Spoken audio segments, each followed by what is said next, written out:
Eh bien salut les apprentis scientifiques, j'espère que vous allez bien aujourd'hui. Alors vous avez sûrement remarqué que cette vidéo n'est pas comme les autres, oui parce que le titre, la miniature, tout ça, ça devrait vous avoir mis la puce à l'oreille. Du coup, bienvenue dans notre premier Astroclass. Alors le concept est simple, on reprend les actualités les plus marquantes de cette année et on vous en fait un petit résumé. Je n'aurais pas mieux résumé. Et donc vous allez commencer par les meilleures avancées médicales de 2019, c'est bien ça? Non mais en fait 2019 c'est pas fini, alors comment tu peux savoir que c'est les meilleures actus de l'année alors que c'est même pas terminé? Enfin je veux dire, non mais le mec voit l'avenir quoi, le gars il peut prévoir ce qui va se passer alors qu'il est même pas... On sait bien qu'il reste quelques mois aux chercheurs pour révolutionner la médecine et trouver une potion d'immortalité. Mais pour aujourd'hui, on va se contenter de scruter les 6 derniers mois, si vous le voulez bien. Donc du coup à partir de le début de l'année. Alors donc c'est parti pour les 10 avancées dans le domaine de la médecine que vous devez absolument retenir cette année.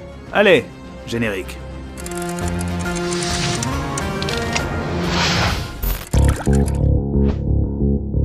En juin dernier, l'armée américaine a déclaré la guerre à un nouvel ennemi très dangereux pour les soldats. Et on ne parle pas de commandos armés surentraînés ou de bombes chimiques. Là, on est sur un adversaire plus petit et plus sournois, les moustiques. Ouais, c'est quand même la loose de survivre aux balles mais de crever du paludisme. Exactement, et cette agence travaille donc sur le programme Revector qui a pour objectif de rendre la peau des soldats résistante aux moustiques. Pour mener à bien ce projet, ils ont d'abord identifié les microbes qui repoussent le plus les moustiques. La deuxième étape là-dedans, c'est de modifier le microbiote de la peau des soldats. Et c'est-à-dire en fait qu'on va rajouter les microbes qu'on a ciblés au milieu des millions de bactéries qui peuplent chaque centimètre de la peau des humains. Bon, pour l'instant, ils en sont là, parce que c'est assez dur de faire un traitement universel, alors que chaque personne est unique. Mais en tout cas, le projet est super ambitieux, et s'il est efficace, ça pourrait être très utile. Pour les soldats, notamment, en premier lieu. Ça devrait vous changer des bougies à la citronnelle, ça. Alors oui, c'est sûr que là, a priori, ce sera un peu plus utile. Il y a un truc dans ma combinaison! C'est impossible, elle est étanche! Le moustique! J'ai un moustique dans ma combinaison! Ce serait difficile de vous parler des avancées en médecine sans vous parler des traitements contre le cancer. Oui, parce que rappelez-vous que c'est la première cause de mortalité dans les pays riches, donc la France, tout ça quoi. Et une étude du mois de juin a montré comment rendre la chimiothérapie beaucoup plus efficace. Juste pour rappel vite fait, le cancer c'est la prolifération un peu anarchique de cellules. En fait elles se mettent à se multiplier de manière incontrôlée et c'est ça qui fout la merde. Exactement, et vu que les cellules cancéreuses ce sont des cellules de votre propre corps, pas un corps étranger comme les virus par exemple, c'est très dur de les cibler.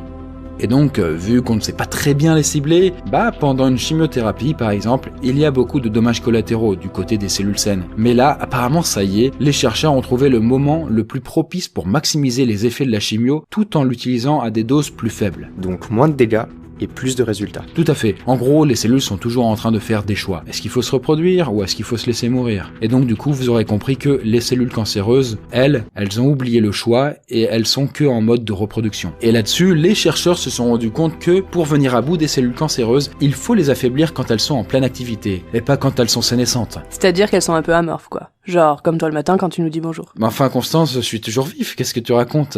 Et du coup, comment on sait quand il faut envoyer le traitement? Il faut imaginer que la division cellulaire, c'est un petit peu un cycle qui se répète, un peu comme les saisons. Et maintenant, on connaît la période la plus propice pour diffuser la chimio.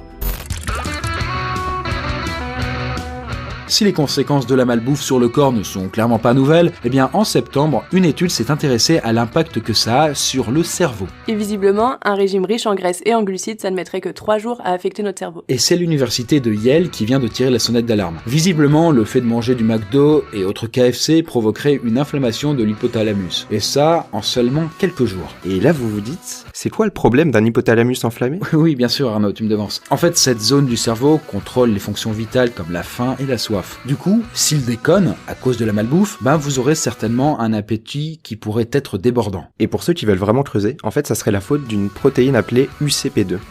Et cette protéine arrive à modifier la structure de certaines cellules du système nerveux, ce qui provoque une envie de manger toujours plus. Par contre, dès que la protéine est retirée, on peut retrouver un appétit normal. C'est donc un procédé complètement réversible. Au passage, on vous encourage à regarder le reportage d'Arte sur le sujet, le lien est en description et c'est très intéressant. I mean, what would happen if I ate nothing but McDonald's for 30 days straight? Would I suddenly be on the fast track to becoming an obese American?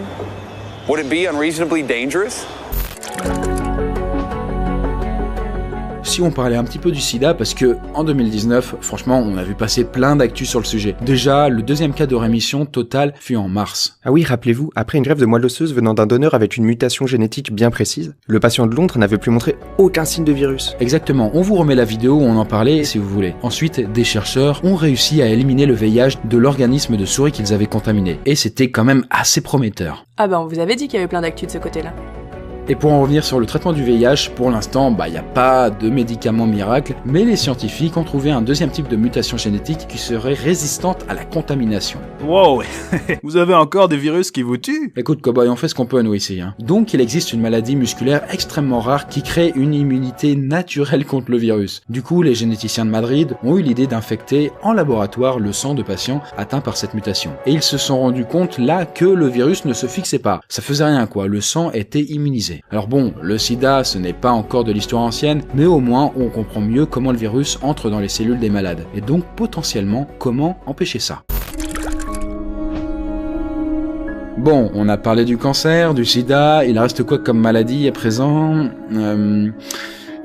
Attendez, je ne me souviens plus. Attendez, ça vient. J'ai le mot sur le bout de la langue, c'est... Alors je suis pas sûr que ça soit du meilleur goût comme blague. Mais vous êtes qui, vous? Bon alors ce que Chris essaie de vous dire si subtilement, c'est qu'on va parler de l'Alzheimer. Oui, voilà, exactement. La blague était très drôle, non? Ouais, hilarant. On enchaîne? Oui, en fait, c'est une maladie qui est au cœur des recherches en ce moment, et cette année, il y a du nouveau. En fait, on a trouvé de nouvelles façons non intrusives pour détecter la maladie, et parfois très précocement. En mars dernier, des médecins ont créé un test oculaire pour détecter les premiers signes de la dégénérescence dans l'iris. Et ils se sont rendus compte que la toile de vaisseau qu'il y a au fond des yeux est très détendue, voire même trouée chez les patients dont la maladie est à un stade assez avancé. Et plus récemment, des chercheurs français se sont intéressés à une nouvelle technique d'IRM beaucoup plus efficace. Du coup, on ne sait toujours pas soigner cette maladie, qui fait qu'on perd la mémoire, mais au moins on sait la reconnaître avant même que les premiers symptômes ne se déclarent. Nous assisterons à la dégradation physique et mentale de ce sujet et nous filmerons cette dégradation sur 2 périodes d'1 mois chacune. On va bien s'amuser. Bon, peut-être que vous avez arrêté de fumer pour échapper au cancer du poumon, mais du coup, vous vapotez pour compenser. Eh bien, figurez-vous que cette alternative n'est peut-être pas aussi saine que vous le pensiez. Depuis quelques mois, une étrange maladie frappe les vapoteurs américains. Et même si on a du mal à l'expliquer pour l'instant, eh bien c'est assez inquiétant. En septembre, on compte pas moins de 450 personnes qui étaient a priori en bonne santé et qui ont déclaré de graves troubles pulmonaires, et malheureusement, il y a eu déjà 5 morts. Mais du coup, c'est quoi le problème? Eh bien, très bonne question Arnaud. Après avoir analysé les liquides qui ont été vapotés, les chercheurs se sont rendus compte qu'ils contenaient du THC et de la vitamine E. Ah, les fumiers! Non mais Arnaud, la vitamine E c'est pas méchant. Bon par contre le THC, donc la substance qu'on trouve dans le cannabis, c'est moins ouf. Mais en tout cas ce serait ce combo qui serait destructeur pour les poumons. Surtout quand ces substances sont chauffées à haute température dans les cigarettes électroniques. J'aimerais pas être à leur place. Ah ouais, non moi non plus. Et la maladie du vapotage, ça se traduit par quoi? Eh ben, les malades ont du liquide, parfois huileux, qui s'accumule dans les poumons, les poussant vers une détresse respiratoire aiguë. Et si les liaisons pulmonaires sont trop importantes, elles peuvent même provoquer la mort. En tout cas, l'OMS pousse aussi à la prudence puisque dans son rapport du mois de juillet, la cigarette électronique était qualifiée d'incontestablement nocive. Il n'y a donc aucun débat possible. Le truc est dangereux. Bon si vous n'avez toujours pas compris que les nouvelles technologies font avancer la médecine, je vais rien pouvoir faire pour vous là cette fois-ci. Et vous êtes bon pour la casse. Allez, ça dégage, poubelle. Arnaud, je plaisantais. Ah, pardon. Bref, c'est pas grave, on va vous parler d'une dernière association entre science et santé, l'impression 3D. Oui, puisque en mars, des chercheurs ont mis au point une technique qui pourrait révolutionner les greffes de peau. En utilisant les cellules des patients, les chercheurs sont capables d'imprimer de la peau directement sur une blessure ou une brûlure, par exemple. C'est ce qu'on appelle de la bio-impression. Putain, Constance, t'es vraiment au taquet aujourd'hui. Qu'est-ce que tu veux, c'est le talent, hein. Ça doit être ça, ouais, sans doute. Bon, du coup, pour pouvoir imprimer de la peau, les scientifiques commencent par faire une biopsie au patient, c'est-à-dire qu'ils prélèvent un bout de peau saine. Ça leur permet de récupérer plusieurs types de cellules, comme des fibroblastes qui génèrent du collagène et des cellules de l'épiderme. Ouais, et ce mélange de cellules est ensuite incorporé à un hydrogel pour pouvoir être imprimé. Et en plus, l'imprimante est capable de scanner la plaie à soigner et donc de déterminer avec précision la zone à greffer. Donc une invention très prometteuse pour beaucoup de patients.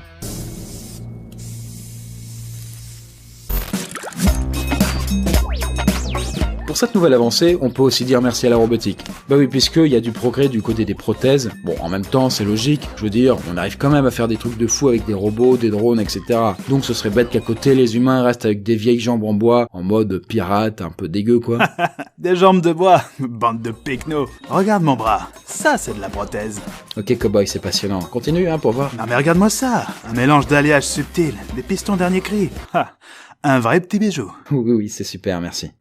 En tout cas, en mars, des chercheurs suisses ont mis au point une prothèse qui permet de ressentir où se trouve le membre artificiel sans avoir à le regarder.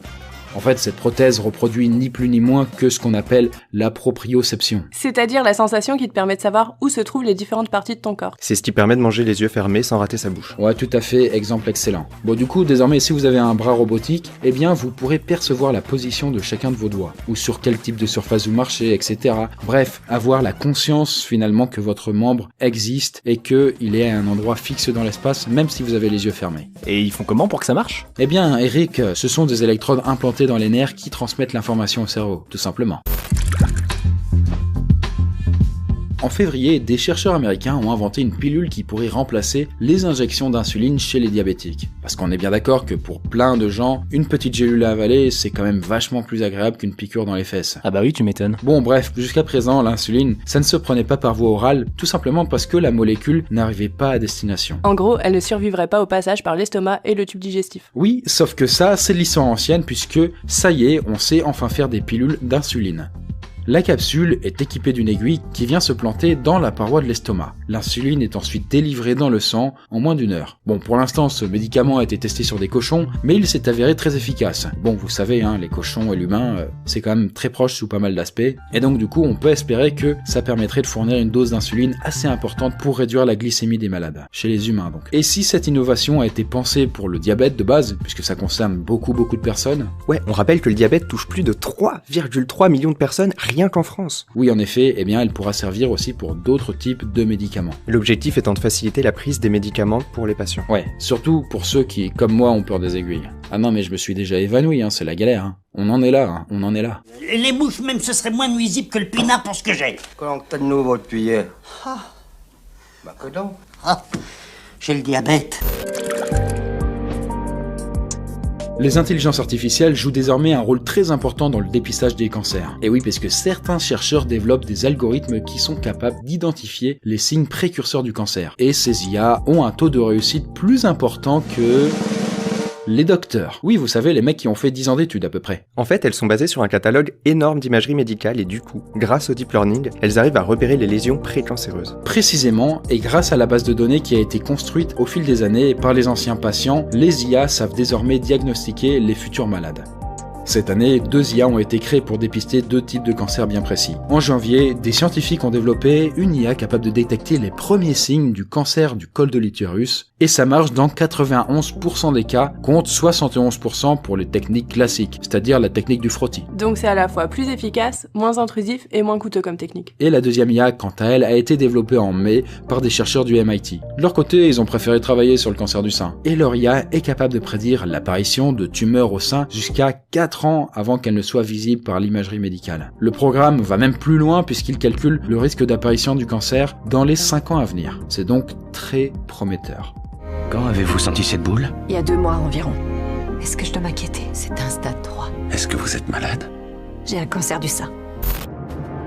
Et bien voilà, c'est tout pour cette vidéo d'un nouveau genre. J'espère que ça vous a plu. Évidemment, on rappelle aussi que nos vidéos plus classiques concernent l'actualité plus chaude, puisque c'est celle qui vient de quelques jours. Mais si vous aimez qu'on parle des meilleures news de l'année, eh bien, n'hésitez pas à nous dire les thématiques qui pourraient vous marquer. Et sur ce, eh bien merci encore. Venez aussi nous voir sur Twitter et sur Discord. Le lien est dans la barre d'infos, comme d'hab. Et bien voilà, la messe est dite. Sur ce, à très bientôt.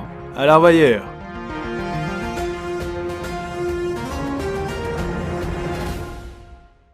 Eh mais il nous laisse même plus dire au revoir. Ah, c'est plus ce que c'était. Ouais, c'est pas très grave au pire. Mais moi je voulais dire au revoir.